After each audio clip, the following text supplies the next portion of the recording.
안녕하세요. 네, 반갑습니다. 오랜만에 마스크를 벗고 강의를 하는 것 같아요. 그죠? 한 2, 3년 된지 모르겠어요. 이제 마스크를 벗는 것이 오히려 더 익숙하지 않는 이상한 시대가 됐어요. 그죠? 이제 여러분들은 합격하는 것이 이상하지 않는 시대로 바꾸셔야 돼요. 불합격하는 것이 이상한 시대가 될 수 있도록 열심히 하시기 바랍니다. 제 1순환 강의인데요. 아마 여러분들이 연기를 통해 가지고 행정쟁송법의 기초적인 내용들은 어느 정도 숙지가 돼 있을 거라고 봅니다.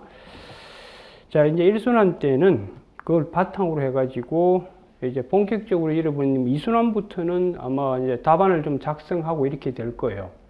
그 작성하기 전 단계까지 쉽게 말해서 기본서의 내용을 이제 여러분 혼자서 충분히 이제 독파하고 정리할 수 있는 단계까지 만들어가는 게 지금 1순환 강의의 목표다라고 생각하시면 됩니다.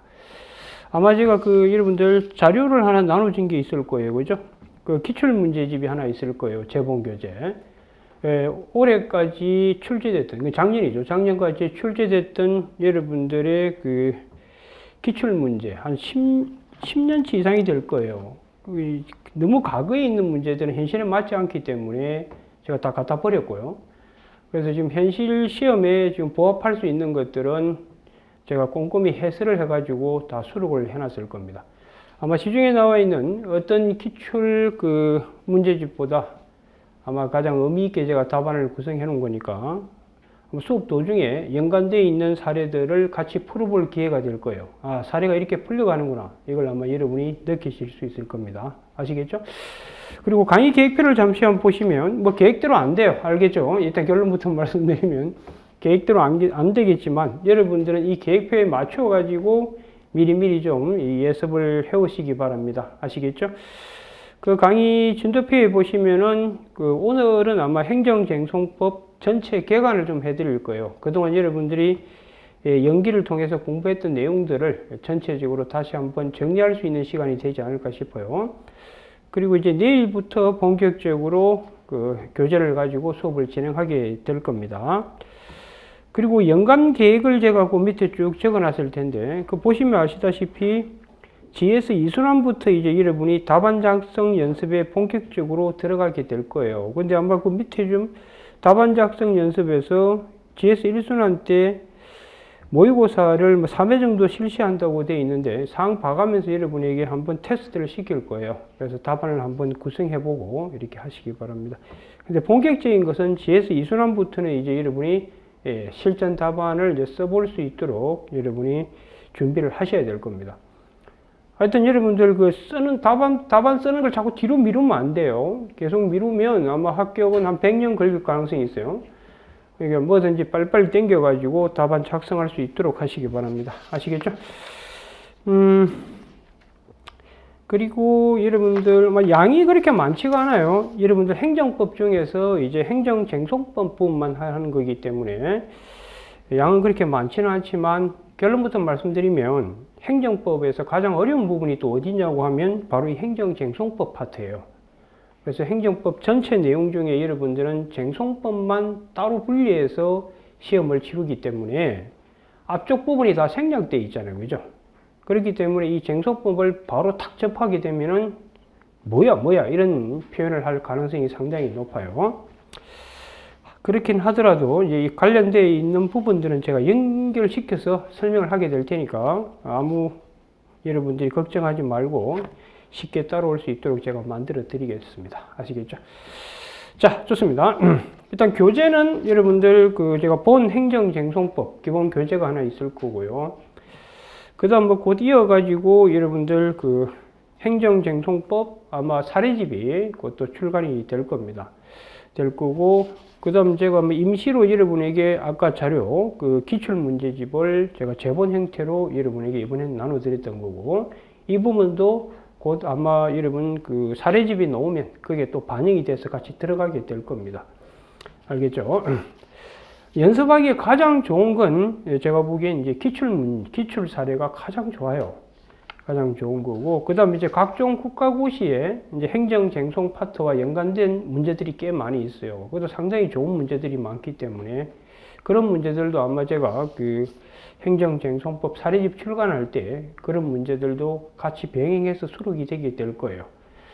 그리고 뭐 이제 심심찮게 모의고사 또 치게 되잖아요. 예, 그런 것들만 잘 정리하시더라도 실전에서 행정쟁송법 때문에 떨어지는 일은 없을 거예요. 행정쟁송법 때문에 합격했다 이런 말을 듣게 될 겁니다. 아시겠죠?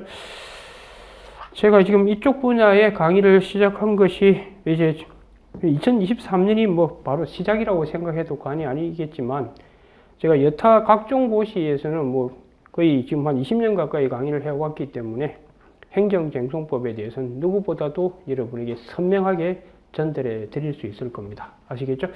자, 그렇다면 이제 강의 계획표에 맞춰 가지고 오늘은 여러분이 행정쟁송법 전체 개관을 하게 될 텐데, 이 개관하는 과정에 행정쟁송법과 연관되어 있는 행정법의 일반적인 지식들도 같이 겸해서 볼 수 있도록 해 드리겠습니다. 아시겠죠?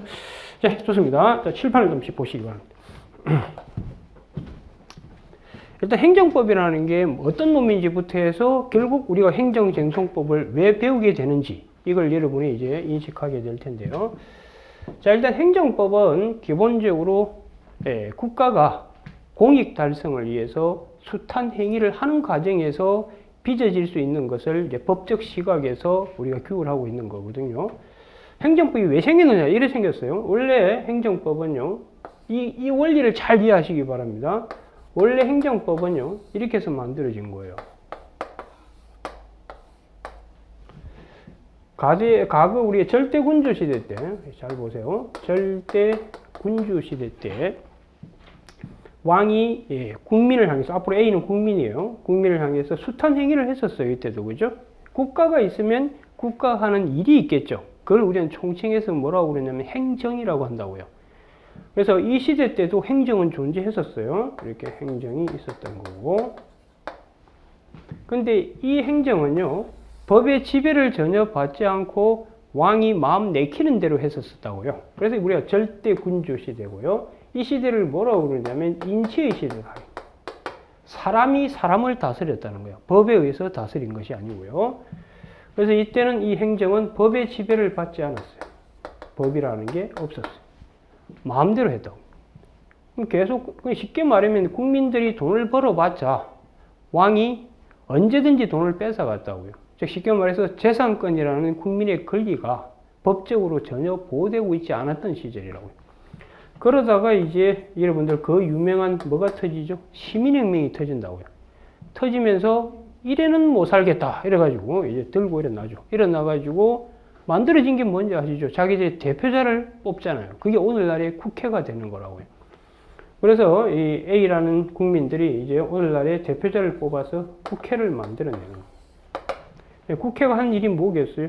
이제 법을 만든다고 이 친구들이 입법을 해요. 법을 만들어서 이제 왕을 찾아갑니다. 찾아가니까 왕이 물어봤겠죠. 국민들이 왜 저래 시끄러우냐 이 말이야. 그랬더니 이제 이 친구들 이제 앞으로 이런 행정할 때, 쉽게 말해서 세금을 부과한다든지 이런 행위를 할 때 자기들이 뽑은 대표자가 만든 이 법에 의해서만 이 행정을 하세요. 만약 안 하면 단두대 이슬로 사라지게 만들겠다. 이래 된 거예요. 그래서 이제는요, 이 왕이 이 행정을 할 때 드디어 이 행정이 이제 법에 의해서 이 행정이 이루어지기 시작하는 거야. 이게 법에 의해서 행정한다. 이걸 우리는 뭐라고 그러냐면 이걸 법치 행정이에요. 여기서 이제 행정법이 시작되는 거예요. 이 부분을 우리는 이제 법치라고 해요. 법치 시대로 들어오게 되는 겁니다. 이 법이 뭐가 되겠어요? 이 법이 이제 여러분 이제 드디어 행정법이라는 게 나오기 시작하는 겁니다. 그래서 행정법은 한마디로 보시면 알겠지만 국가가 행정을 할 때 적용되는 법, 이게 행정법이에요. 그러면 이렇게 권력이 쪼개지는 현상을 우리는 뭐라고 그러죠? 절대에서 쪼개지잖아요. 그래서 왕이 다 하던 것을 이제 입법은 국회가 하고, 이제 왕은 이런 행정만 하고, 그 다음 이 행정이 법에 따라서 했냐 안 했냐, 이 법을 해석해가지고 이 법에 합치되게끔 행정을 해야 법치가 됐다고 하는 거거든요. 그럼 그랬을 경우에 이 부분, 이 법대로 했냐 아니냐를 최종 판단하는 기관이 또 있어야 되겠죠. 그게 뭐겠어요? 사법부가 되는 거예요. 이게 이제 사법이 나오죠. 그래서 입법, 행정, 사법이라는 권력이 이렇게 분립이 되는 거죠. 이렇게 권력 분립이 되는 겁니다. 이렇게 권력이 분립되는 과정에서 드디어 이 행정도 법의 지배를 받는 시대가 열렸다. 이걸 뭐라고? 법치 행정이라고 합니다. 여기서 행정법이 시작되는 거예요. 그래서 여기서 가장 핵심 포인트는 뭐냐면 법치 행정이에요. 법치. 그럼 이 법치 행정은 뭘로 구성이 되느냐 하면요. 이 두 가지로 구성이 돼요. 그 첫 번째가 뭐냐면 법치 행정은요. 일단 이 친구는 법률 적합성이에요. 법률 적합성이 있어야 되고요. 쉽게 말해서 행정할 때 법에 적합하게끔 하라는 거고. 그 다음 두 번째, 법에 적합하지 않게 했었을 땐 국민이죠. 개인의 권리 보호. 개인의 권익 보호. 이 두 개가 행정법의 전부 답니다. 그래서 결국은 이래 되는 거예요. 예를 들어 보면, 이제 기본적으로 여기 국가가 있겠죠? 국가. 근데 국가는 여러분들 뭐 연기 때 다 기초는 배우셨을 테니까 이 국가는 여러분들 이걸 우리는 행정 주체라고 불러요. 행정 주체로서 국가는 법인입니다. 법인. 법학에서 법인만이 여러분들, 법학에서는 사람만이 권리 의무를 가질 수 있어요. 결국은 여러분들 권리 의무가 법의 핵심이 되기 때문에 그런 것들은 지금 제가 설명할 단계는 아닌 것 같고요. 어쨌든 이 국가에는 법인이기 때문에 법인은요, 조심하셔야 될 것이 우리가 사람에는 자연인하고 이렇게 법인이 있는데 이 법학에서는 사람만이 권리와 의무를 가져요. 이 기초 공식을 아셔야 나중에 들어가서 다 이해가 되는 겁니다. 그런데 자연인은 스스로 움직일 수가 있지만 법인은 법적으로 가공된 실체이기 때문에 스스로 못 움직여요. 따라서 이 법인을 움직이게끔 만들기 위해서는 법인은 뭘 요구하느냐면 기관이 필요해요. 기관. 회사 같은 경우도 법인이잖아요. 그 회사에 뭐가 있죠? 뭐 대표이사 이런 사람들이 있잖아요. 그죠? 기관이 있어야 돼요. 그래서 특히나 이 국가 안에 있는 기관, 이걸 지자체도 마찬가지고 그걸 뭐라고 부르냐면 행정기관이다. 이렇게 부릅니다. 알겠죠? 이 행정기관이 있어요. 그럼 국가 안에 예를 들어서 이게 세무서장, 이런 사람도 행정기관이죠. 그죠? 행정기관 혹은 행정청 이렇게 앞으로 이렇게 부를 거예요. 그럼 이 세무서장이요. 이 세무서장이 국민 A한테 이렇게 세금을 부과하잖아요. 이렇게 세금을 부과할 경우에 과거 절대군주 시대 때요. 그냥 세금을 때리면 돼요. 그래가지고 재산 뺏어가면 되던 시대였다고요. 근데 지금은 뭐가 지배하는 시절이라고? 법이 지배하는 행정을 해야 된다고요. 법치. 그래서 이 법치를 놓고 싸우는 게 행정법이에요. 무슨 말이냐면 이 세금을 부과하려면 여러분 세법에 따라서 세금을 때려야 된다고요. 그렇죠? 자, 그러면 기본적으로 국가는요. 이 세법이 규정된 내용, 의미에 따라서 세금을 부과했다라고 국가는 주장할 것이고 국민은 자기가 보기엔 이거 세법에 어긋나게 세금 부과했다. 그게 뭐냐면 이제 법률 적합성, 이게 문제예요. 이게 뭐냐면 이 세금 부과가 적법이냐 위법이냐를 따지는 거예요. 그래서 이 법률 적합성이라는 거, 이건 행정이죠. 행정작용의, 행정의 위법성, 이걸 따지는 거예요. 그래서 이 세법에 어긋나면 위법이 될 것이고, 세법에 합치되건 세금이 부과됐다면 적법이 되겠죠. 그죠? 그럼 적법이라면요, 뭐, 그 다음 할 게 없습니다만, 위법이라고 했었을 때는, 국민은 이 위법한 세금 때문에 피해를 보게 될 거 아니에요. 따라서 이 국민이 어떻게 구제받을 것인가. 이게 이제 법치입니다. 법치라고 하는 건요, 일단 법 따라 해야 되고, 법 따라 하지 않았을 때는 피해받은 사람을 보호해줘야만 법치가 되는 거예요. 우리가 여러분들, 아무리 무슨 도로교통법 만들었다 하더라도요, 도로교통법을 위반한 놈을 족치지 않으면 그 법이 지켜지겠어요? 법을 어겼을 때 족치해야 될 거 아니에요. 그죠? 예, 그게 바로 이 권익보호가 됩니다. 이 권익보호 부분, 이 부분을 여러분 시험에서는 이제 출제하는 거예요. 이 부분. 그래서 여기에서 보면 이제 A 입장에서는 기본적으로 이 세법에 의해서 세금이 제대로 부과 안 됐다라고 하면서 이에 대해서 이제 구제받으려고 한다고. 잘못된 세금 때문에 자기의 재산권, 이 재산권이 침해받았다 하면서 이에 대해서 이제 다툰다고요. 이 다투는 게 이제 권익보호라고요. 근데 이 다투는 것도 여러 가지가 있는데 여러분 시험에서는 이제 한정돼서 출제가 되는 거예요. 여러분 시험은 요 세금부가 있죠. 이 자체에 대해서 다투는 것만 출제합니다. 그게 뭐냐면 이제 행정쟁송이라고. 행정쟁송이라는 걸. 그러니까 이 행정쟁송이라는 게 왜 튀어나오는지 이해가 되셨어요?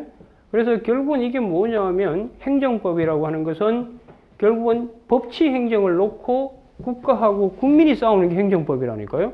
그래서 국민은 법치대로 안 했다고 주장하는 거고 국가는 법치대로 했다고 주장하는 거예요. 그럼 국민의 입장에서는 법치를 위반해가지고 세금 부과돼서 나의 권리가 뭐 됐다고? 침해됐다 하면서 이걸 다투어가지고 보호받고 싶어 하는 거라고. 어떻게 보호할 것인가 수단과 관련해서 여러분이 배우는 게 뭐라고요? 행정쟁송이 되는 거라고요. 이해가 되셨어요? 네. 그래서 결국은 여러분이 배우는 이 행정쟁송이라는 게 어떤 과정을 밟아서 나오는지 잠시 보여드린 거예요. 그럼 정리를 해보면 기본적으로 행정법이라고 하는 건요. 역사가 그래서 짧은 거예요. 왜냐하면 16, 17세기까지만 해도 절대군주 시대였다고요. 그 시대 때는 뭐가 존립할 수 없었던 거죠? 행정법이 있을 수가 없는 거예요. 행정법은 한마디로 행정을 규율하는 법인데 그 행정은 옛날에 왕이 했잖아요. 그 왕은 절대군주였기 때문에 절대 어떤 제약을 받으면서 한 것이 아니었다고요. 그러다가 시민혁명이 터지면서 이제 드디어 왕이 마음대로 행정을 하던 시대는 끝났다 이 말이에요. 그러면서 국민들이 뽑은 대표자가 만든 법에 따라서 이제 행정을 해야 되지. 그렇지 않을 때는 국민이 가만히 있지 않겠다는 거죠. 가만히 있지 않는 게 여러분 배우는 게 지금 행정쟁송이라니까요. 그래서 결국은 법치 행정은 이것으로 결합이 되어 있어요. 법치 행정은 일단 법에 적합하게끔 해야 되고 그 다음 법에 적합하지 않게 함으로써 국민의 권익이 침해받았을 때는 국민의 권익을 뭐 해주겠다? 보호해주겠다. 이게 이제 법치의 기본이에요. 그래서 여러분 시험에서는 이 부분은 시험에 의미가 없어요. 이거는 이제 보통의 각종 국가고시에서야 중요하게 다룹니다만 여러분들은 일단 이게 위법하다는 전제하에 국민을 어떤 식으로 보호할 것인가와 관련된 행정쟁송의 세부적 내용만 여러분 출제 범위가 되는 거예요. 그래서 어떻게 국민이 구제받을까? 그것만 보는 거예요. 그럼 예를 들어서 여러분들 뭐 노동 관련해가지고는 기본적으로 회사 다니는 근로자가 만약에 부당해고를 당했다. 그럴 경우에 어떤 식으로 또 구제받을 것인가.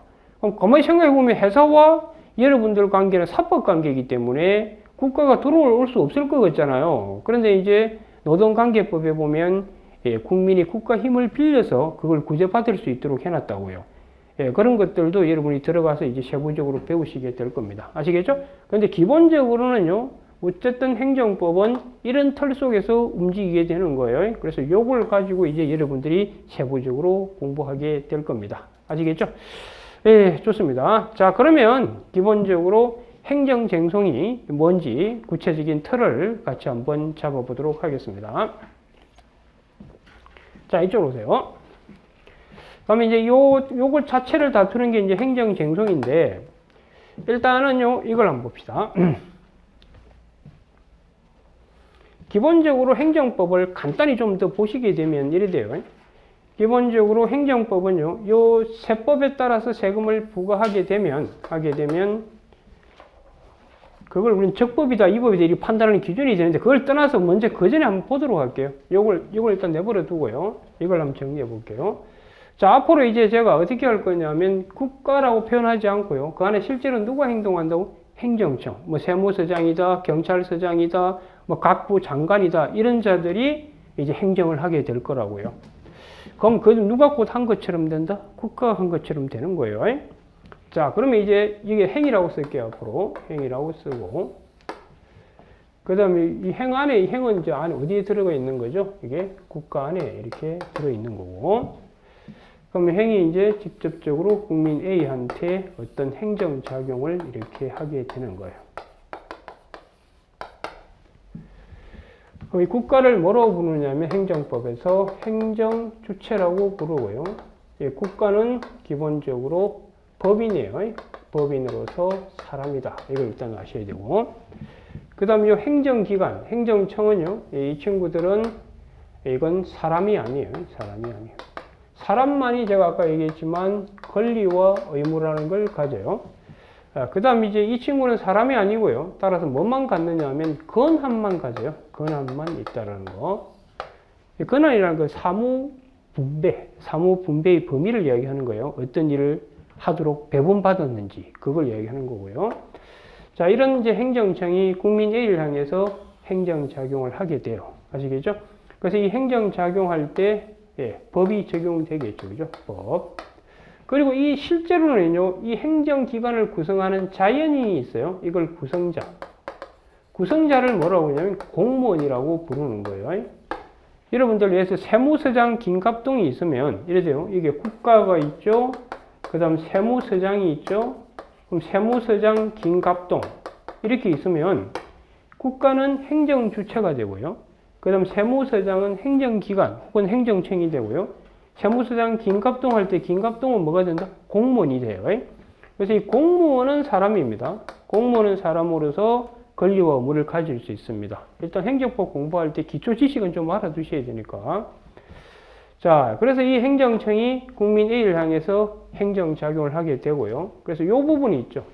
이 부분을 규율하는 걸 행정조직법이라고 부릅니다. 행정조직법이라고 부릅니다. 제 교재 앞에 보면 그 행정법 일반론을 쭉 정리해놨어요.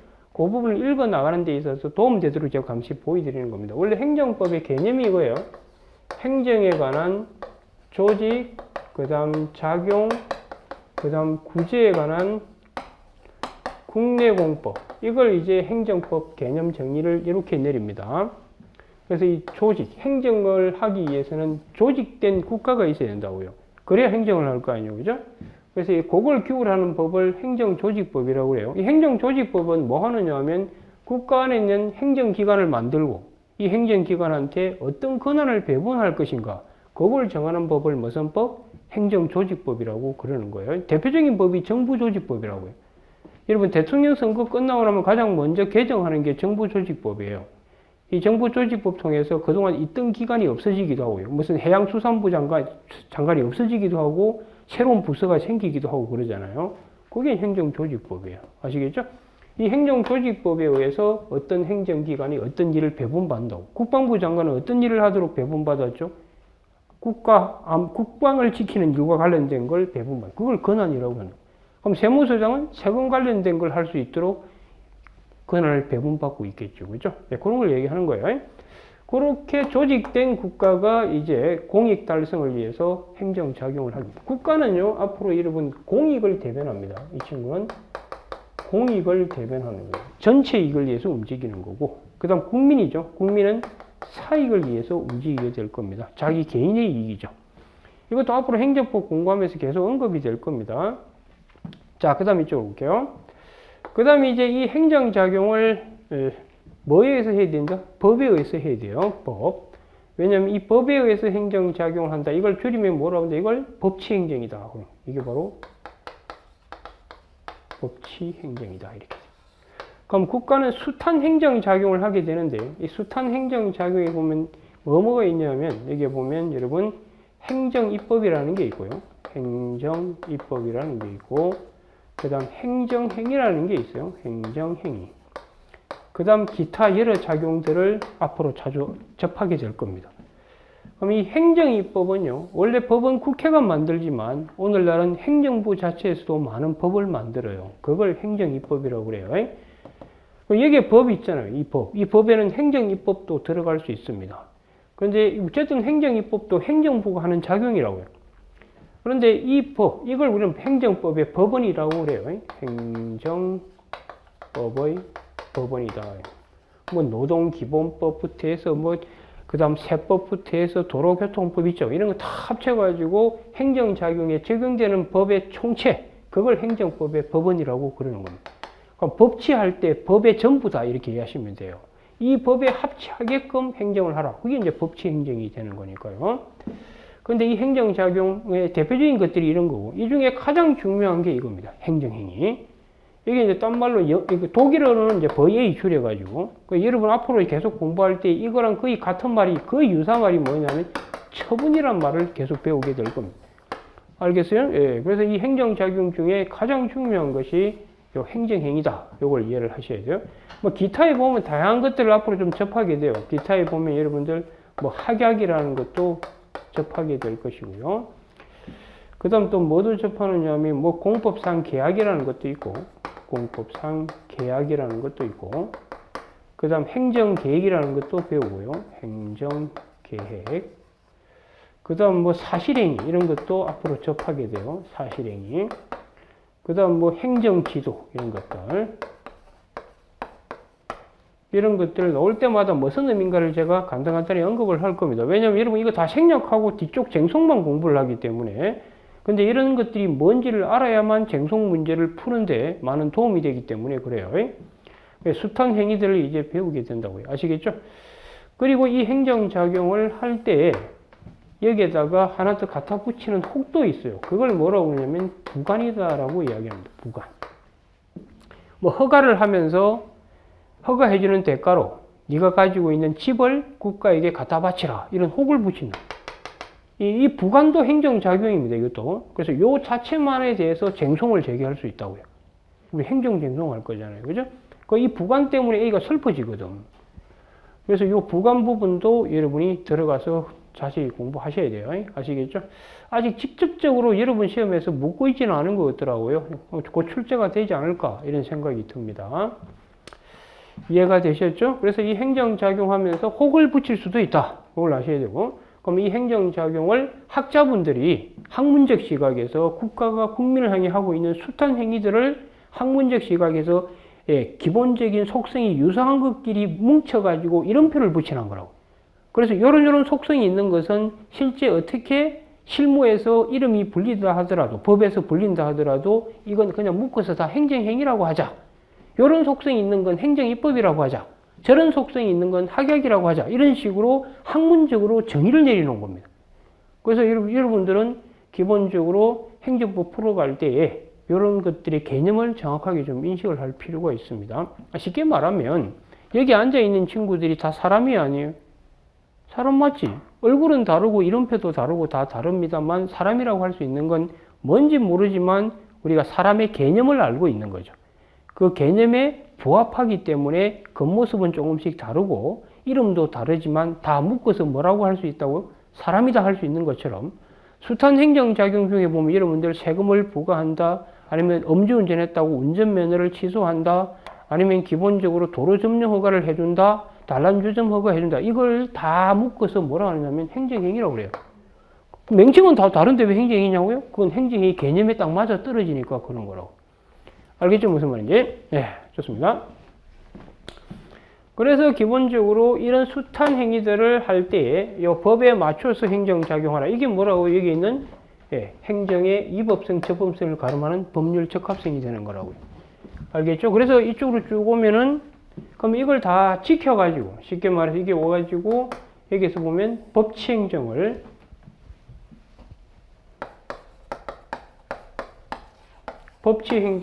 이렇게 다 준수한 경우,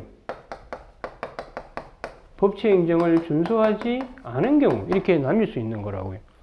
그럼 법치를 다 준수하면 이걸 뭐라고 그러냐? 이걸 적법이다라고 이야기를 하는 거예요. 그럼 법학에서는요, 이 적법이 되면 뭐가 되느냐면 적법은 유효가 된다고. 유효라는 건 권리와 의무가 생긴다 이 말입니다. 그럼 만약에 저 세금 부과를 가정해 볼게요. 그럼 세금 부과가 세법에 맞춰서 적법하게 부과됐다. 그럼 국민은 세금 납부해야 될 뭐가 생긴다고요? 의무가 생기는 거예요. 그럼 적법이면 국민 A에게는 의무가 생기는 거라고, 의무. 그런데 이 의무를 A가 만약에 이행을 안 하잖아요. 이행을 안 하거나 위반을 하게 되면 이행이 된 상태로 만들기 위해서 여기에 개입하는 게 있다고요. 그게 뭐라고 그러냐면 이걸 행정의 실효성 확보 수단이다라고 이야기를 하는 겁니다. 즉 국가가 공익 실현할 수 있도록 몽둥이를 들 수 있도록 해준다고요. 여러분 세금 안 내면 강제징수 당해요. 그 다음에 이제 불법 건축물을 지어나면 철거를 해야 되는데 국민이 철거 안 하잖아요. 그럼 대집행을 통해서 철거합니다. 그래서 행정의 실효성 확보 수단에 보면 이것도 여러분 시험 칠 때 이거 의미를 알고 있어야 돼요. 거기 보면 뭐 대집행이라는 것도 있고 대집행, 뭐 이행강제금, 뭐 그다음 뭐 강제징수, 뭐 등등등 이런 것들이 있다고요.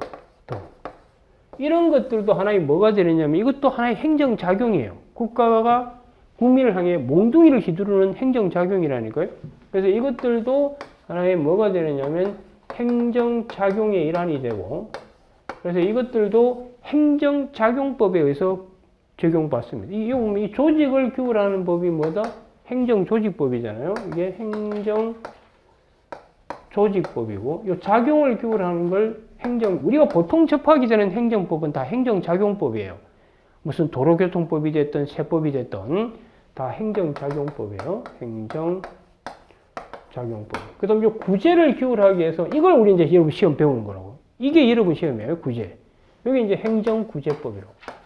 그 행정구제법에 바로 여러분이 표본이 되는 게 행정쟁송법이라고. 그걸 배우는 거라고요. 그래서 이 행정구제법. 그럼 지금 여기 보시면 이 행정작용을 규율하는 법이 있죠. 이 법이 거의 우리가 접하게 되는 행정법이라고요. 이 법이 거의 무슨 법이에요? 이게 바로 행정작용법이에요.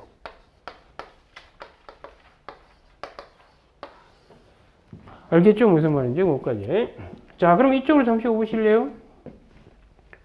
근데 이제 만약에 법치 행정을 준수 안 했죠? 그러면 이게 뭐가 되죠? 이제 이 법이 되는 거라고. 준수 안 하면은 이거는 이제 이 법이 되는 거죠. 이 법이 된다는 건 권리와 의무가 안 생긴다는 거예요. 딴 말로 하면 이 법은 무효가 되는 거예요. 효력이 없다라는 거예요. 그럼 이 법이 되면 어떻게 된다, 여러분들? 국민은 따라야 될 뭐가 없다고? 의무가 없는 거예요. 아시겠죠? 그러니까 우리는 법치 행정이니까. 그래서 A에게는 어떤 의무라는 게 없어요. 없는데도 불구하고 A의 권익을 갖다가 침해해요. 국가가. 침해하면 이 침해된 권익을 구제해야 돼, 말아야 돼? 구제하는 거. 그게 행정구제법이라고. 그게 행정쟁송법이고요. 그래서 A 권익을 침해하게 되면 이제 이 친구 A를 보호해야 된다고. A 보호. 이걸 위해서 우리가 하는 게 행정구제라고요. 행정구제고. 이걸 규율하는 법이 무슨 법? 행정구제법이라고. 그 행정구제법 중에 뭘 배운다고? 행정쟁송법을 여러분이 배우는 겁니다. 이게 이제 행정구제법이라고. 이해가 되셨어요? 네, 정리해 볼게요. 그럼 결국은 보세요. 행정법이라는 건 결국 법치행정 갖고 싸우잖아요. 법치행정대로 하게 되면 국가가, 그럼 국민은 따라야 돼, 말아야 돼? 따라야 되고, 안 따르면 국가한테 몽둥이를 쥐어준다고. 그런데 법치를 위반해서 행정작용하게 되면 국민은 따를 필요가 없는데 국가가 힘이 세다고 국민을 밀어붙이게 되면 그거는 법치에 반해서 한 거기 때문에 이제는 국민을 보호해 줘야 되는 거예요. 그게 행정법이라고. 그래서 A 권익되면 국민 보호하고 그걸 구제해 주기 위해서 규율하는 법이 무슨 법? 행정구제법이라고. 그래서 행정구제는 제가 별도로 다시 더 상세히 할 거예요. 할 건데 이런 과정을 밟아서 행정법이 진행된다는 거예요. 그럼 잘 보세요. 행정법을 잘 보시면 알겠지만 국가가 공익실현을 하려고 공익실현을 위해서 행정작용을 하되 과거 절대군주 시대가 아니라 오늘은 무슨 시대라고? 법치의 시대이기 때문에 법에 의해서 행정작용을 하라는 거예요. 이 법이 행정법이고 그럼 행정법에 준수를 해서 행정작용을 했다면 그거는 국민이 따라줘야 되고요. 법에 어긋나서 행정작용을 했다면 국민을 보호해주라. 이게 행정법이에요. 그럼 국민 보호를 어떻게 할 것인가를 규율하는 법이 무슨 법? 행정구제법이고 행정구제법에서 가장 핵심이 되는 게 뭐라고? 행정쟁송법이라고 해요. 이제 감이 와요? 그래서 이 주소 설정이 이렇게 된 거예요. 이제 간단히 정리하고 제가 행정구제법 부분을 상세히 이제 들어가게 될 겁니다. 왜? 우리 시험 범위가 그쪽이니까. 그럼 여기까지 설명한 것은 도대체 행정법이 어떻게 해서 탄생했고 그럼 행정법의 가장 핵심이 되는 구조 내지 원리가 뭐다? 법치행정이라는 걸 보여드리는 거예요. 그래서 법치행정을 놓고 국가하고 국민이 싸우는 게 다름 아닌 행정법이라고. 그 중에 이제 여러분 시험 범위는 일단 법치에 벗어났다고 했었을 때, 그 벗어나고 나서 국민이 어떤 식으로 구제받을 수 있을 것인가. 그걸 이제 공부하게 되는 겁니다. 아시겠죠? 그래서 이 전체 흐름을 잘 보세요. 보시면 이제 법치 행정이 왜 튀어나왔고, 그 다음 법치에 따라서 어떻게 이론을 지어가는지, 그리고 국가는 어떤 식으로 하게 되고, 그 하는 행정작용에 대해서 국민이 어떻게 대응하게 될 것인가, 이걸 보게 되는 겁니다. 이게 뭔 소리예요? 네, 좋습니다. 여기까지 이해되셨죠? 그래서 제가 뭐 여러분들 공인 노무사뿐만 아니라 보통 제가 지금 변호사 시험이 됐던 제가 지금 강의하고 있는 행정고시 변호사 시험에서 행정법을 강의할 때 제가 첫째도 둘째도 계속 강조하는 게 뭐냐면 법치행정이라고. 이게 사례 문제 다라니까요. 다만 여러분들은 사례 문제 이거는 출제 안 한다고. 이것만 출제하는 거예요. 알겠죠? 그래서 보통 시험에서는 이 행정작용이 적법인지 위법인지 검토하고, 그 다음에 이게 위법이라고 했을 때 국민이 어떻게 구제되는지 이렇게 시험에 출제한다고요. 근데 여러분들은 이거는 그냥 전제된 거고, 이 부분에 대해서만 집중 파고 들어간다고. 알겠죠? 자, 그러면 지금부터 이제 행정구제법의 기본 포맷을 같이 한번 보도록 합시다.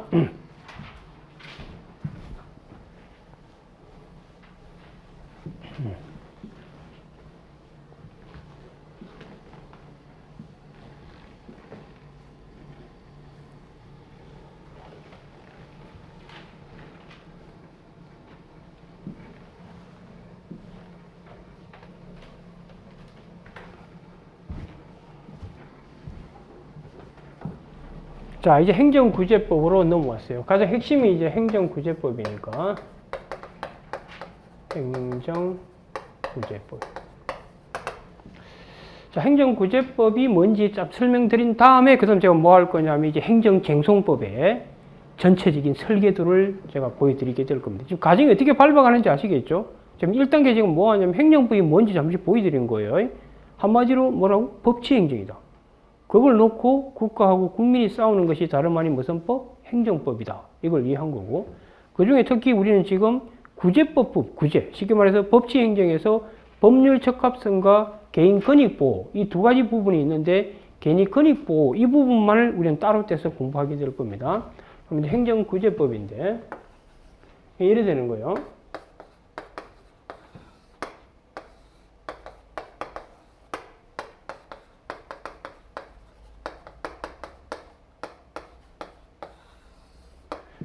자, 지금 그 행정청이요, 국민 A를 향해서 어떤 행정작용을 했습니다. 그럼 이 행정작용은요, 행정작용은 크게 두 가지로 앞으로 이제 나눠서 접근하는 습관을 갖도록 하세요. 이 행정작용은 크게 권력작용과 그 다음 비권력작용으로 나눠서 접근하는 습관을 가지셔야 돼요.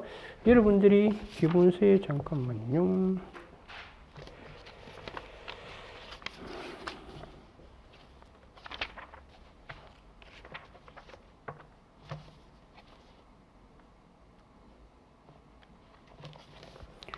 기본서 19페이지 잠시 한번 펴보세요. 19페이지 보시면 제가 제4절의 행정구제법에 대해서 언급을 하고 있을 거예요. 근데 그 전에 제가 잠시 교과서를 잠시 한번 펴보시면 그 제1편이 행정법 개관해서 제가 좀 언급을 해놨을 거예요. 그 행정법 개관한 부분 잠시 한번 볼게요. 그 개관 부분 보시면 2페이지에 제1절 서설 파트에 보시면 그 행정법의 의의, 그 다음 법치행정의 원리를 적어놨을 거예요. 그죠? 적어놨고, 그 다음 이제 뒤로 넘겨보실래요? 쭉 넘겨보시면은 6페이지 펴보실래요? 6페이지를 펴보시면 제2절 행정조직법이라고 되어 있을 거예요. 그죠? 그래서 그걸 제가 지금 쭉 칠판에서 언급을 한 겁니다. 그 다음 뒤로 넘겨보실래요? 9페이지에 보시면 제3절 제목이 뭐예요? 9페이지에 보시면 3절 제목이 행정작용법이라고 되어 있을 거예요. 그죠? 그 다음 뒤로 한번 넘겨보실래요? 쭉 넘어가다 보면 그 11페이지에 보면 로마자 3번에 행정행위라고 있을 거예요. 11페이지에. 그 행정행위가 여러분 가장 중요한 행정작용이라고요. 이 행정행위가 나중에 가면 이제 처분으로 바뀔 거예요. 처분. 그 다음 이제 뒤로 쭉 넘겨보시면은 이제 제4절 19페이지에 보면 이제 뭐가 들어있죠? 행정구제법 이렇게 되어 있어요.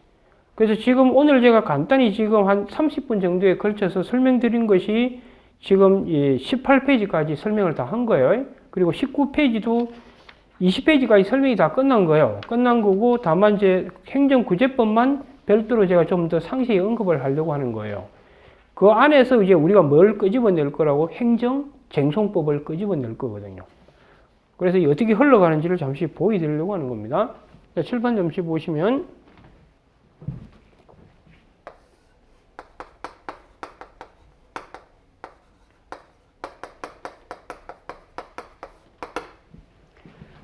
자, 앞으로 여러분들이 이제 이거 기본을 알고 들어갑시다. 이 권력작용, 이게 뭐냐면, 이게 이제 행정행위자, 이게 처분이에요, 처분. 이제 이 권력작용은 이제 주로 일방적인 거예요, 여러분, 세금 부과할 때 뭐 상대방한테 뭐 눈치 보고 해요? 그냥 때려가잖아요, 그죠? 네. 그럼 계약 같은 거 어때요? 상대방하고 합의가 돼야 계약이 되죠. 그런 거는 비권력작용인 거라고. 알겠죠? 네. 그래서 행정법에서는 행정작용은 거의 권력작용이에요. 이게 이제 가장 중요한 포인트. 권력작용의 대명사가 뭐라고요? 행정행위라고. 이 VA는 앞으로 행정행위예요. 이게 행정행위가 되게 될 겁니다. 여기까지 이해되셨어요? 예, 좋습니다. 그 다음 비권력작용은 이건 처분이 아닌 거예요. 처분이 아닌 거예요. 이렇게 해요. 자, 일단 여기서 이제 이해를 하셔야 될 건 뭐냐면, A가 이 행정작용이, 자기가 보기에 이 행정작용이 뭐에 반한다? 법치 행정 관련해서 이 행정작용이 법치에 반한 것처럼 보인다면, 이제 그것 때문에 자기의 권익이 뭐 되고 있다고? 침해받고 있다면서 다투게 될 거라고요. 자, 다투는 방법이 어떻게 되는지 잘 보세요. A가 먼저 이 행정작용 자체를 공격하는 게 있어요. 그게 행정쟁송이라고. 즉, 세금 부과를 없애달라는 거예요. 그걸 우리는 뭐라고 그러냐면, 이 행정작용 자체를 공격하는 것이 행정쟁송이에요. 행정쟁송. 그 행정쟁송은 뭐라고 그러냐면, 이걸 기본적으로 존속보장이다. 존속보장이다. 라고 하고, 혹은 원상회복이에요. 원상회복. 즉, 쉽게 말해서요, 저 행정작용이 없는 상태로 돌려버리겠다는 거예요. 즉, 나한테 세금 부과 자체가 뭐? 부과되어 있지 않은 상태로 만들어버리겠다. 이거예요. 만약 운전면허 취소를 했으면 그걸 쟁송을 통해 다툰다는 게 무슨 뜻이라고? 운전면허 취소가 없는 상태로 돌려버리는 거예요. 그게 행정쟁송이에요. 그래서 이걸 존속보장 혹은 뭐라 한다고? 원상회복적인 거다라고 이야기하는 겁니다. 그래서 이 작용 자체를 공격하는 거예요. 작용. 이해가 되셨어요? 자, 공격하는 거고요. 반면에 이 작용을 공격하는 게 아니고요. 이 작용으로 발생한 결과 있죠.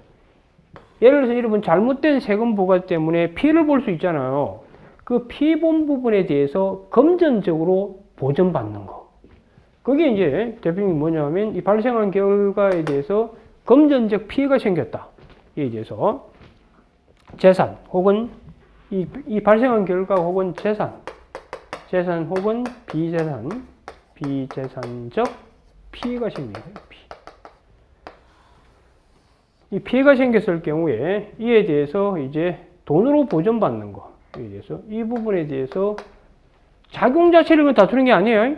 작용 자체를 다투지 않고 작용으로 발생한 뭐다? 결과에 대해서 여러분들 이걸 금전으로 보전받는 거예요. 금전 보전을 해주는 거예요. 이걸 뭐라고 그러냐면 손해전보제도라고 그래요. 손해전보제도라고. 근데 손해전보제도는 다시 여러분들 행정상 손해배상과 행정상 손해배상하고 그 다음 행정상 손실보상이 있어요. 손실보상. 이걸 뭐라고 하느냐면 국가배상이라고 해요. 국가배상. 그래서 이 행정상 손해배상, 이거는 여러분들 위법이면서 가실인 경우에 이제 인정되는 거고, 이건 적법이면서 무가실 때 하는 거예요. 무가실. 근데 이 손해배상 이런 거는 가끔 여러분 시험하고 연관돼서 출제가 되기 때문에 의미는 좀 알아두셔야 돼요. 손실보상은 그렇다 치더라도. 이게 뭐냐면, 이 손해전보제도를 우리는 보통 가치보장이다. 이렇게 보는 가치보장. 쉽게 말해서 원래 그 작용 자체는 손은 안 되지만 그것 때문에 빚어진 슬픔을 돈이 가치잖아요. 그 돈으로 보존해서 어루만져 주겠다는 거예요. 근데 저 행정작용이 법치에 반하면 위법이잖아요. 위법한 세금 때문에 피해를 입었다. 그걸 돈으로 보존하는 것을 손해배상이다라고 얘기하는 거고요. 근데 적법인데도 피해 입는 경우가 있어요. 예를 들어서 여러분들 도로가 너무 좁아. 그럼 도로 확장을 하려면 땅이 있어야 될 거 아니에요. 그럼 이 친구가 땅이 있어요? 그럼 국가가 수용법에 근거해서 이 친구 땅을 수용한다고. 그럼 법에 근거해가지고 땅을 수용하면 적법이죠. 그럼 적법이지만 이 친구의 재산권이 침범받잖아요. 그에 대해서 돈으로 보전해 주는 거. 그게 손실보상이라고요. 여기까지 이해되셨나요? 네, 좋습니다. 그래서 여기 보시면 알겠지만 기본적으로 이런 것도 있고요. 여기 이런 것도 있고 이제 발생한 결과가 위법한 상태인 경우도 있어요. 위법한 상태에 의했을 때 하는 게 있는데 그게 뭐냐면 그게 결과 제거 청구라는 것도 있어요. 결과 제거 청구권이라는 것도 있어요. 이거는요, 돈을 받는 게 아니라 이거는 내가 어차피 이것도 원상회복이에요. 원상회복. 이런 것들이 나중에 다 쓰이기 때문에 제가 하는 거예요. 이게 무슨 말이냐면 여러분들 만약에 국가가 도로공사를 해요. 도로공사 하는 과정에 이 친구 앞마당에다가 건설 장비를 거기다 둔 거예요. 그럼 이 친구 앞마당도 재산권이잖아. 근데 앞마당이 건설 장비 때문에 이용을 못하게 되지. 그럼 이 친구는 그 피해 입은 걸 돈으로 받아낼 수도 있지만 이 친구 가장 시급한 게 뭐냐면 자기 앞마당을 확보하고 싶은 거야. 그러면 그 건설 장비 치워달라 해야 될 거 아니야. 그 치워가지고 내 마당을 원래대로 돌려주세요. 그게 결과제거 청구. 이것도 원상회복을 시켜요. 아시겠죠? 네. 그래서 이건 도로공사 자체를 공격하는 게 아니야. 도로공사 과정에 초래된 뭐다? 결과. 거기에 위법한 상태를 만들어낸 거예요. 내 앞마당에 허락도 없이 자기들이 건설 장비를 쌓아둠으로써 마당을 이용 못 하잖아요. 그러니까 왜 마당 이용해달라고, 이용할 수 있도록 원상회복시켜달라는 거예요. 여기까지 이해되셨죠? 자, 그런데 여러분 시험은 이제 포커스가 여기에 있어요. 행정쟁송. 이 자체를 공격하는 거예요. 이해가 되죠? 이 부분이 이제 여러분 시험에 이제 출제 포인트가 되는데, 자, 이 행정쟁송은요, 이 행정작용이 권력작용인지 비권력작용인지에 따라 다투는 방법이 달라진다고. 그래서 행정쟁송을 다시 두 개로 쪼갭니다. 잘 보세요. 행정쟁송을 두 개로 쪼개면 크게 우리가 행정심판이라는 게 있고, 행정심판이라는 게 있고, 그 다음 하나는 행정소송이 있다고요. 행정소송이 있다. 자, 여러분들 원래 재판은 어디서 하죠? 사법재판은 법원에서 하는 게 맞는데 오늘날 어디서도 한다고요? 행정부 자체에서도 합니다. 아까 여러분 법은 원래 누가 만들지만 국회에서 만들지만 행정부가 법을 만들기도 한다고 그랬잖아요. 그걸 뭐라고? 행정입법이라고 했었잖아요. 그와 마찬가지로 재판도 원래는 법원에서 해야 되는 건데 재판은 행정부 자체에서 자기들이 한 행정을 국민이 법치에 반한다고 주장하면 그걸 재판 형식 비슷하게 해서 구제해 주는 게 있다고. 그걸 행정심판이라고 그런다고요. 아시겠죠? 그래서 이 행정심판은 행정부 자체에서 하는 거예요. 이건 행정부 자체에서 하는 거고, 이 행정소송은 법원에서 하는 거예요. 그 차이가 있다는 걸 이해를 하시기 바랍니다. 아시겠어요? 네, 좋습니다. 자, 그리고 이 행정심판은요, 이건 모두 다 무슨 심판이냐면 항고심판이에요. 항고심판. 자, 여러분 앞으로 항고라고 하는 것은 이건 처분에 대해서 다투는 거예요. 처분. 이 처분 있잖아요. 처분에 대해서 다투는 게 항고예요. 그리고 이 행정심판을 규율하기 위해서 만든 일반법이 존재하는데요. 이 일반법이 여러분 배우시겠지만 이게 행정심판법이라고. 그 조문을 여러분이 좀 체크를 하셔야 돼요. 행정심판법. 체크하시죠. 자, 그 다음 이제 행정소송을 규율하기 위해서 만든 일반법이 있어요. 이 두 개의 조문은 여러분들이 달달 외워두면 좋습니다. 물론 법전이 있습니다만, 시험장에 법전 줘요. 그러면 뭐 크게 문제 될 건 없습니다만, 그렇다 하더라도 조문을 암기해 두면 속도가 빨라지고요. 평상시 공부할 때 시험장에서도 훨씬 효율적입니다. 저도 제가 사법시험 준비할 때 그 민법 조문이 1118개 조문이에요. 그 조문도 거의 다 외우려고 덤벼 들고 그랬었어요. 그리고 뭐 웬만한 법은 다 외웠거든요. 이게 이제 뭐냐면 행정소송법이에요. 행정소송법이라는 거 기억하시고. 자, 그런데 행정심판은 모두 처분에 대해서만 구제해 줍니다. 그래서 구제해 주는데 이 행정심판은 그래서 다 항고심판이고 세 가지가 기다리고 있다고. 하나가 뭐냐면 이제 취소심판이고 그 다음 또 하나가 뭐냐면 무효등 확인심판. 무효등 확인심판이고요. 세 번째가 뭐냐면 의무이행심판. 이렇게 있고 의무이행심판. 이렇게 돼 있습니다. 그래서 이 의무이행심판은요. 의무이행심판은 두 가지가 주 대상이에요. 거부하고 거부 처분하고 그 다음 부작위. 이 부작위 두 개가 주 대상이 된다는 거. 여기까지 이해되셨죠? 이거 뭐 새로운 거 하는 게 아니고요. 지금 1교시 이거는 여러분이 연기를 통해 가지고 연기 지금 1기잖아요. 그죠? 연기 때 아마 행정쟁송법의 전체 꼬라지를 배우셨을 텐데 여러분이 또 딴 과목 지금 계속 공부하다 보면 이미 전설의 고향이 되어 있을 거라고요. 그래서 전체 확인 차원에서 복습 차원에서 다시 윤곽을 잡아 드리고 있는 거예요. 여기까지 오케이. 예, 좋습니다. 이제 행정소송은요, 한 곳만 있는 게 아니에요. 이게 문제예요, 이게. 그래서 행정소송은 쭉 다시 옵니다. 행정소송은 이건 크게 주관도 있고요. 이건 주관소송도 있고 객관소송도 있습니다. 아, 물론 이건 다 주관소송이에요. 이게 주관심판, 이게 다 주관입니다. 주관심판이고. 그럼 주관소송이라는 게 주관이 뭐냐면 이게 개인 권익구제가 목적인 거예요. 개인 권익구제. 이게 이제 목적인 거예요. 객관이라는 건 개인 권익구제가 아니라 전체, 즉 공익 목적이 공익보호 목적이에요. 이게 이제 객관소송이 되는 거예요. 여기까지 이해되셨죠? 네. 그리고 이제, 그런데 행정심판에는 주관만 있고 또 한 곳만 존재하는 거예요. 그죠? 주관만 있고 한 곳만 존재하고 있습니다. 그런데 행정소송에는요, 주관도 있고 객관도 있고요. 또 주관 안에 뭐가 있냐면 항고도 있고 항고소송. 그 다음 당사자 소송도 존재합니다. 그럼 여기서 항고는 아까 제가 뭘 대상으로 하는 거라고 했죠? 이건 처분을 대상으로 하는 거고, 처분. 당사자는 처분이 아닌 걸 대상으로 하는 거예요. 처분이 아닌 거.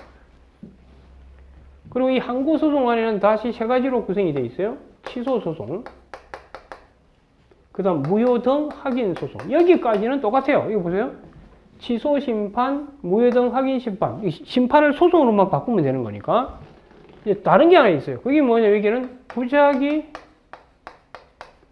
위법 확인소송이라는 게 있어요. 이거. 부작위 위법 확인. 여기는 부작위 위법 확인심판이라는 게 없어요. 눈여겨 잘 봐두시고. 그럼 여기에 있는 부작위는 소송으로 가면 어디로 가겠어요? 이쪽으로 가는 거예요. 이쪽으로 부작위 위법 확인소송으로 다투게 돼요. 소송으로 오면. 거부는 어디로 가느냐면, 거부는 요 취소 소송으로 가든지 아니면 이렇게 무효 확인 소송으로 가든지 이렇게 가는 거예요. 그 다음에 이제 요 객관 소송 안에 뭐가 들어있냐면 민중소송하고 그 다음 이 기관소송 이렇게 준비가 되어 있는 거예요. 아시겠죠? 이게 이제 여러분 배우게 될 전체 꼬락선이에요. 그래서 제가 강의 진행은 어떻게 할 거냐면은 일단 그 앞에 서술 부분은 안 할 거고요. 그거는 제가 이 윤곽 잡아드린 것만 봐도 충분하고 더 이상 할 거 없고요. 뭐부터 할 거냐면 행정소송부터 진행할 거예요. 왜 그러냐면 행정소송과 행정심판은 거의 겹칩니다. 내용이. 그러면 여러분 시험은 어디에 포커스가 중심이 가 있냐면 소송에 포커스가 가 있고 이게 구제의 기본이에요. 행정쟁송에. 그 다음 행정심판을 공부하실 때는 행정소송과 다른 점을 중심으로 공부하시면 돼요. 그러면 공부량이 팍 줄게 돼요. 다른 것들만 중심으로 포커스를 잡으시면 되는 거니까요. 아시겠어요? 자, 그래서 이게 행정구제법의 전체 꼬라지예요. 다시 한번 간단히 정리해보면 행정구제는 결국은요, 아까 제가 법치행정이라는 게 하나는 행정이 법에 따라서 해야 되고 법에 따라 하지 않았을 때 A를 보호해 주는 거, 이게 법치라고 그랬고 이게 행정법에 다라고 얘기했었어요. 근데 여러분 시험에서는 이 행정작용의 법치에 반해서 적법인가 위법인가 이건 여러분 시험하고는 관계없고요. 이게 잘못됐다는 전제하에 A가 어떻게 구제받을 것인가, 요게 시험 출제 포인트인데, 구제하는 것도 기본적으로 행정작용의 스타일이 뭔지도 중요합니다. 그래서 앞으로 처분인가 아닌가, 이게 계속 여러분들이 눈여겨봐 두셔야 될 내용이라고요. 그리고 이 행정작용 자체를 공격하는 게 있고, 그래서 구제해 주는 게 있고요. 행정작용으로 발생한 결과에 대해서 돈으로 보전해 주는 게 있다 이 말이에요. 알겠어요? 그래서 행정작용 자체를 공격하는 게 행정쟁송이고, 이게 여러분 시험 범위라고, 시험. 행정쟁송이 있고, 발생한 결과에 대해서 돈으로 보전해 주는 게 뭐라고요? 그게 손해전보제도라고 그래요. 그 손해전보제도를 우리가 가치보장이다, 이렇게 얘기하는 거고, 그 다음에 이 작용 자체를 공격해서 백지화시켜서 원래 빰 맞지 않는 상태로 돌아가는 거죠. 그게 원상회복이자 원래 내 모습을 보장해 준다는 거죠. 존속보장. 이해가 되셨나요, 여기까지? 자, 그래서 여러분은 이 부분은 크게 신경 쓸 건 없고요. 이 부분이 이제 핵심 포인트가 되는 거예요. 그래서 이 행정쟁송은 크게 다투고자 하는 이 작용이 이쪽이냐가 상당히 중요해요. 그리고 이 쟁송은 두 개를 합친 거예요. 심판과 소송을 합쳐가지고 쟁송이다라고 얘기하는 거고요. 둘 다 공통점은 행정을 다투는 거라고요. 그래서 행정쟁송 이렇게 돼 있는. 그리고 이제 이건 행정부 스스로가 해결해 주는 게 행정심판이고, 법원에서 해결해 주는 게 행정소송. 이게 기본이라고. 알겠죠? 그래서 기본은 이게 기본이고, 이 부분을 공부하실 때는 제가 방금 언급한 것처럼 차이를 중심으로 공부를 하시면 될 겁니다. 아시겠어요? 그래서 행정심판은 행정심판법에 의해서 규율되어요. 그래서 행정심판법 조문을 여러분이 체크를 하셔야 되고요. 그래서 행정심판은 모두 다 처분에 대해서만 다투는 것들이 들어가 있다고.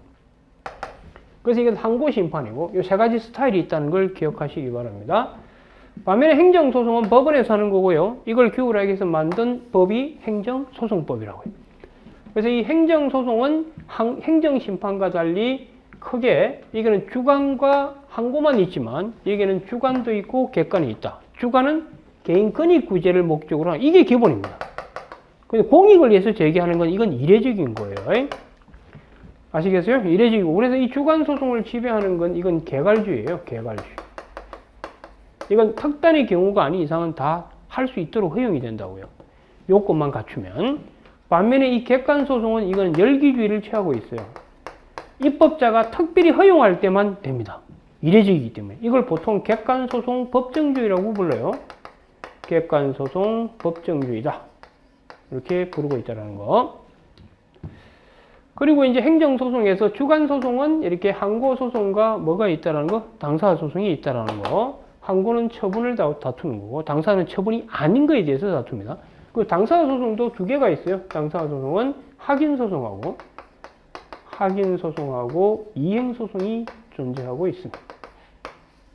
그 처분이 아닌 거에 대해서 권리나 의무 확인을 구하는 거. 그 다음 처분이 아닌 걸 이행해달라는 이행소송. 이건 들어가서 이제 다 하게 될 테니까요. 이렇게 돼 있다는 걸 이해하시고요.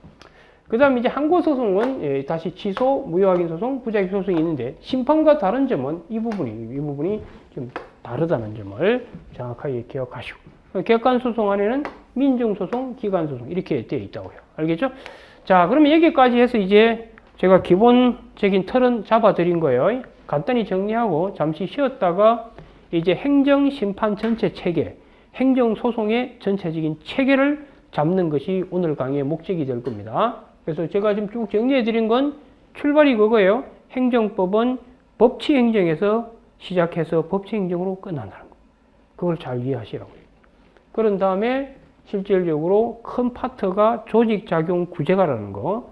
그 중에 여러분들은 구제에 포커스가 가 있고, 구제 안에서도 행정쟁송이 포커스에 가 있다는 거. 아시겠죠? 네, 그걸 틀을 잘 잡고 들어오시는 게 핵심입니다. 자, 그럼 잠시 쉬었다가 행정쟁송, 그 첫 번째 행정심판의 전체 체계, 그 다음 행정소송의 전체 체계를 잡는 시간을 갖도록 하겠습니다. 아시겠죠? 네, 좋습니다.